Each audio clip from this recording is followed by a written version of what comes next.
You see, I have for because of Ayurvedic reasons, I have had cow's urine every day. I drank, so this was okay. Like एक मौलवी है, उन्होंने फतवा दिया कि ये हर चीज में गौमूत्र डाल देते हैं और मुसलमानों के लिए गौमूत्र हराम है। मुसलमानों के लिए भी उनके मजहब में लिखा हुआ है कि गोमूत्र एक औषधि है, कुरान में लिखा हुआ है। सही है, बुखारी सही मुस्लिम की हदीस है। कबीला उरनियीन के कुछ लोग आए थे, वो असल में थे मुनाफिक, और वो सहाबा को धोखे से ले गए, उन्होंने ले जाके कत्ल कर दिया। तो जब वो मदीना आए थे तो उनके पेट में दर्द था, तकलीफ़ थी, पेट फूलने लगे थे उनके। आप सल्लल्लाहु अलैहि वसल्लम ने हुक्म दिया, इशरबू मिन अल्बानिहा व अबवालिहा, इनको ऊँटों का दूध पिलाओ और पेशाब, बौल की जमा अबवाल आती है। तो इस हदीस की बेस पे बाज़ फ़ुक़हा इसके कायल हैं कि ऊँट का पेशाब हलाल है और बीमारी में पिया भी जा सकता है।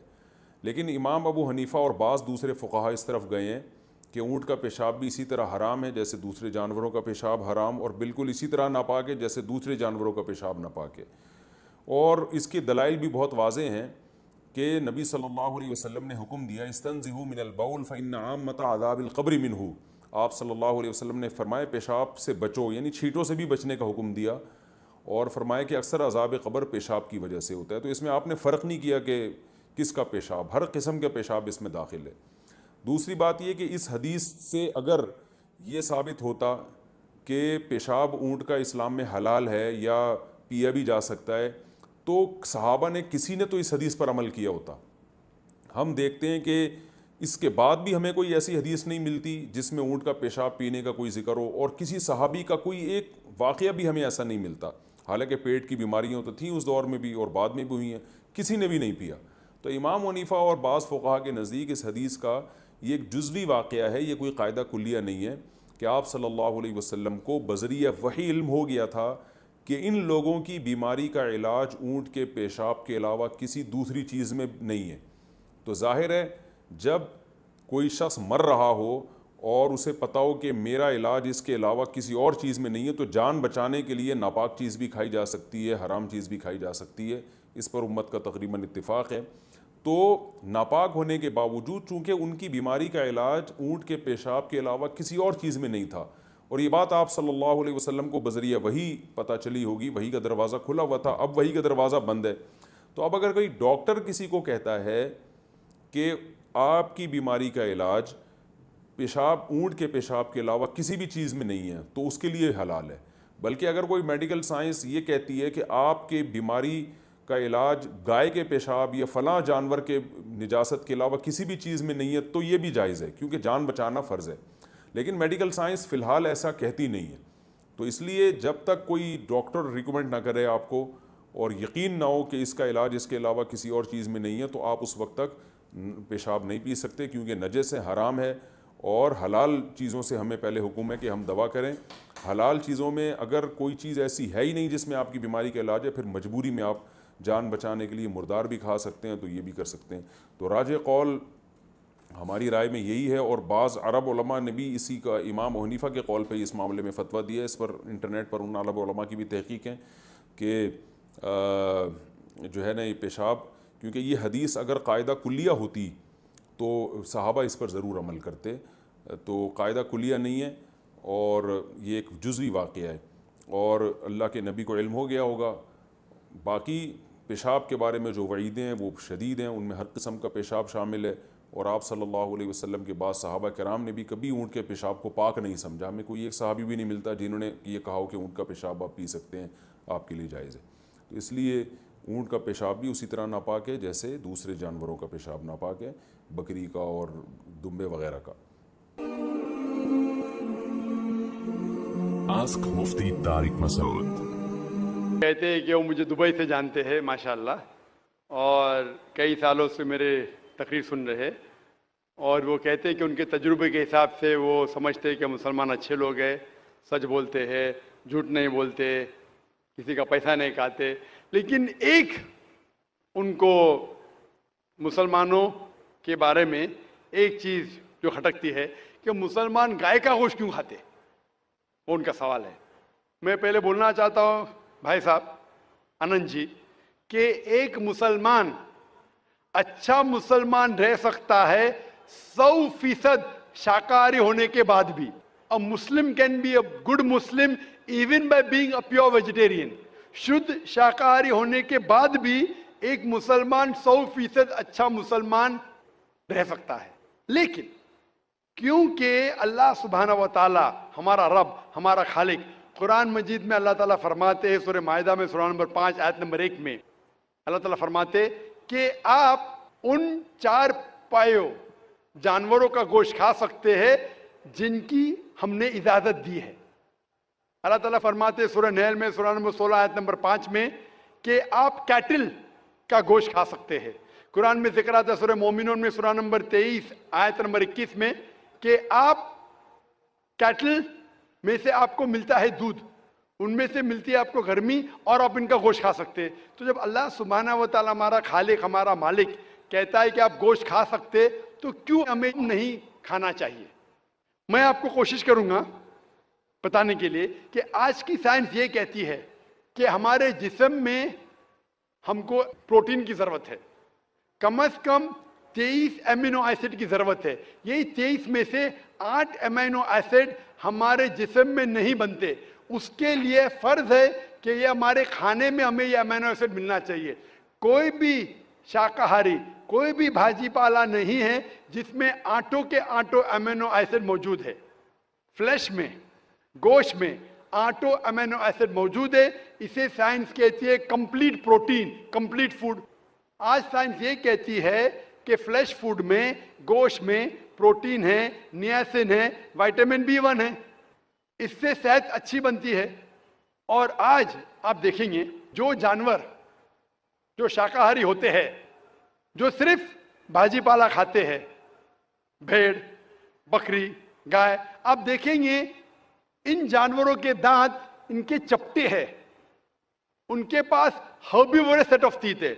ये सिर्फ भाजी पाला खाते, गोश्त खा ही नहीं सकते।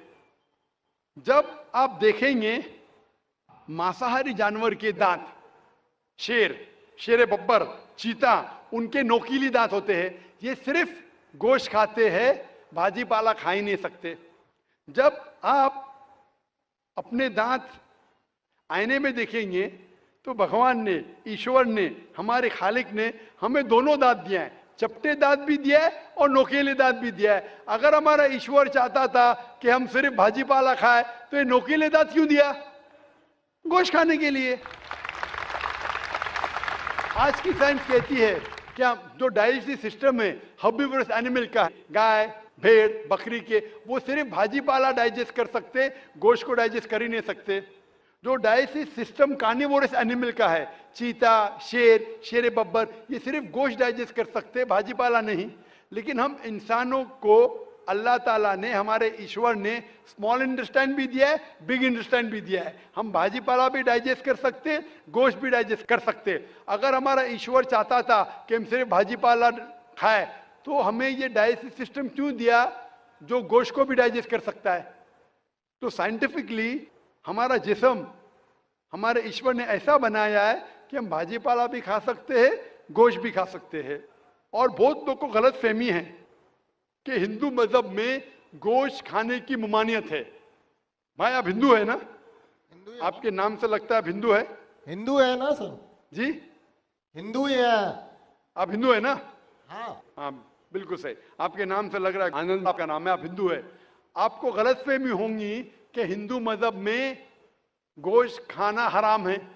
आप जब हिंदू मजहबी किताब पढ़ते हैं, आपके मजहबी किताब में लिखा है कि गोश्त भी खा सकते हैं, मांस भी खा सकते हैं और बीफ भी खा सकते हैं, गाय का गोश्त भी खा सकते हैं।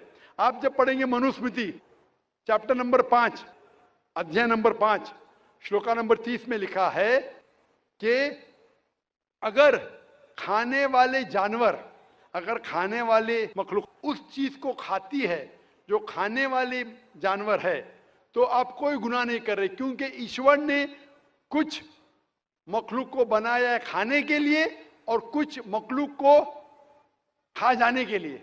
सम to eat and some to be eaten. तो अगर आप खाने वाले जानवर खाते हैं तो गुनाह नहीं कर रहे। लिखा है मनुस्मृति में अध्याय नंबर 5 श्लोका नंबर 31 में कि अगर आप पूजा के लिए जानवर को कत्ल करते हैं तो कोई गुनाह नहीं करते। लिखा है मनुस्मृति में अध्याय नंबर 5 श्लोकान नंबर 39 और 40 में कि ईश्वर ने कुछ जानवर को बनाया है पूजा के लिए, सैक्रिफाइस के लिए। तो killing in sacrifice is not killing, तो कत्ल करना पूजा में कत्ल नहीं है। तो मनुस्मृति के मुताबिक आप गोश्त खा सकते हैं। फिर आप जब मुताला करेंगे महाभारत का, महाभारत में अनुशासन पर्व में अध्याय नंबर 88 में युधिष्ठिर, पांडव के 5 भाई थे, आपने युधिष्ठिर का नाम तो सुना होगा। युधिष्ठिर जो पांडव के 5 भाई थे, युधिष्ठिर पांडव में सबसे बड़ा भाई था। वो पूछता है भीष्म से कि हम यज्ञ में, पूजा में क्या खाना दे ताकि हमारे परदादा खुश होंगे। तो भीष्म कहता है अगर हम यज्ञ में, पूजा में चावल, बार्ली, सेब, भाजीपाला देंगे तो हमारे परदादा 1 महीने के लिए संतुष्ट रहेंगे।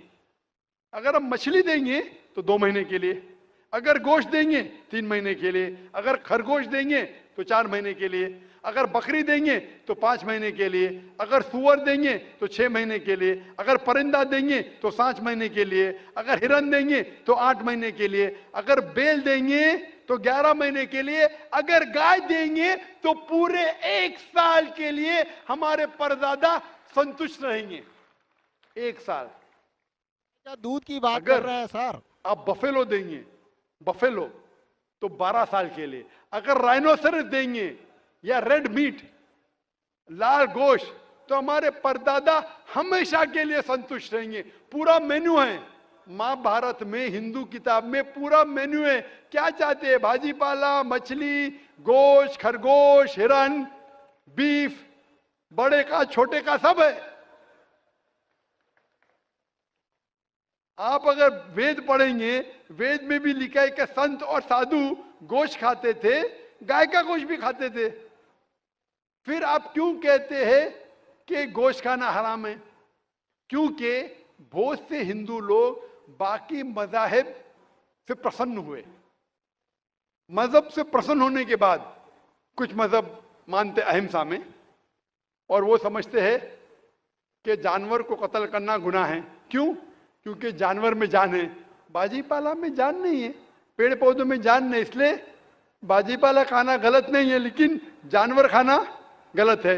आज साइंस तरक्की कर चुका है और हम जानते हैं कि पेड़ पौधों में भी जान है, तो उनकी लॉजिक जरा बदल गई। हाँ हाँ जाकिर भाई, हम जानते हैं पेड़ पौधों में जान है, लेकिन पेड़ पौधे उनको दर्द का एहसास नहीं है, उन्हें दर्द नहीं होता। पेड़ पौधों को दर्द नहीं होता है और जानवर को दर्द होता है, इसीलिए जानवर खाना बड़ा गुनाह है, पेड़ पौधे खाना कम गुनाह है। आज साइंस फिर से तरक्की कर चुका है।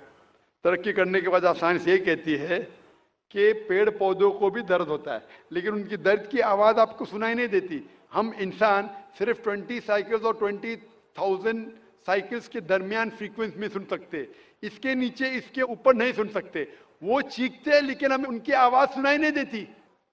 तो एक शख्स ने मुझसे सबसे ज़्यादा बहस किया और कहा कि जाकिर भाई, मैं मानता हूं कि पेड़ पौधों में जान है, पेड़ पौधे को दर्द होता है, लेकिन पेड़ पौधों में सिर्फ 2 या 3 सेंसेस है, जानवरों में 5 सेंसेस है, इसलिए जानवर का कत्ल करना बड़ा गुनाह है। तो मैंने उससे पूछा कि अगर आपका भाई पैदा होता है 2 सेंसेस कम के साथ, वो सुन नहीं सकता है और बात भी नहीं कर सकता है, गूंगा है और बहरा है, जब वो बड़ा होता है और अगर कोई इंसान उसका कत्ल करता है, तो क्या आप जाके कहेंगे जज से, मिलॉर्ड कातिल को कम सजा दो क्योंकि मेरा भाई गूंगा था, बहरा था, वो सुन नहीं सकता था, बात नहीं कर सकता था? आप तो कहेंगे कातिल को डबल पनिशमेंट दो, मेरा भाई तो मासूम था, ना सुन सकता था ना बात कर सकता था। इस्लाम में 2 सेंसेस लेस और 2 सेंसेस मोर नहीं। इस्लाम में अल्लाह ताला फरमाते सूरह बकरा में सूरह नंबर 2 आयत नंबर 168 में, 168 में, eat of the good things which Allah has provided you, जो अच्छी चीज आपको आपके अल्लाह ने दी है उसको आप खा सकते हैं। तो आप अगर मुताला करेंगे मजहबी किताबों का और साइंस का, गोश्त खाना कोई गलत नहीं है। और मुझे खुसूसन कोई गिला शिकवा नहीं अगर गैर मुस्लिम, अगर हिंदू गोश्त नहीं खाते, मुझे कोई गिला शिकवा नहीं, क्योंकि अगर सब हिंदुस्तानी गोश्त खाने लगेंगे तो हिंदुस्तान में गोश्त का भाव बढ़ जाएगा। आज महंगाई का जमाना है, पेट्रोल का भाव बढ़ रहा है, सब हिंदुस्तानी गोश्त खाने लगेंगे तो गोश्त का भाव भी बढ़ जाएगा। तो मुझे कोई गिला शिकवा नहीं आप अगर गोश्त नहीं खाते, लेकिन अगर आप ये कहेंगे कि गोश्त खाना गलत है तो आपको आपकी मजहबी किताबों के बारे में नहीं पता है और साइंस का भी नहीं पता है। अगर आप कहेंगे किसी की जान नहीं लेना चाहिए तो आप 2 मिनट भी जी नहीं सकते। हम जो सांस ले रहे हैं ये जर्म्स है, जर्म्स में भी जान है, आप सांस लेने से उनका कत्ल कर रहे तो आप जी नहीं सकेंगे। इस्लाम में ये है कि जो चीज की इजाजत है वो आप खा सकते, जो हराम है उसको नहीं खाना चाहिए। Hope that answers the question.